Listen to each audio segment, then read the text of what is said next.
pour que Andrézy soit suffisamment attractif, quel que soit le mode d'exercice, libéral, en centre de santé municipal, disons, salarié, ou dans une structure, un autre type de structure d'exercice collectif, ce que j'appelle comme ça maintenant, que sont les maisons de santé pluridisciplinaires, qui sont en gros des centres de santé libéraux. Et, enfin, il y a deux questions qui sont posées. Un, comment faire en sorte que le mode d'exercice proposé par la commune ou par le territoire soit suffisamment attractif pour que des jeunes médecins viennent?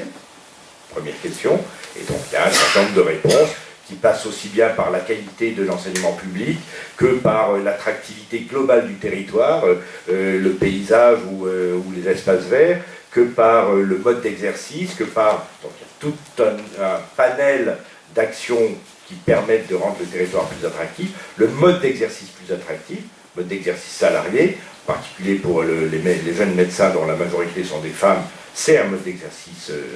privilégié, mais également le fait de participer à des actions de santé publique. Ce qu'on a évoqué tout à l'heure pour les dents, on a évoqué pour l'obésité, pour la promotion de la santé, pour l'éducation pour la santé, faire participer les médecins généralistes à des politiques publiques de santé, c'est effectivement un enrichissement de leur métier. Et donc c'est un facteur d'attractivité.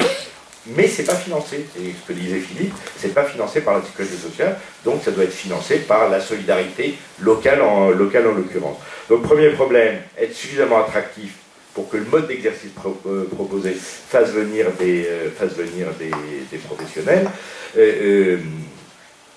Et puis deuxièmement, organiser ça, encore une fois, soit sur le mode salarié, soit sur le mode libéral, avec quel type de financement, avec quel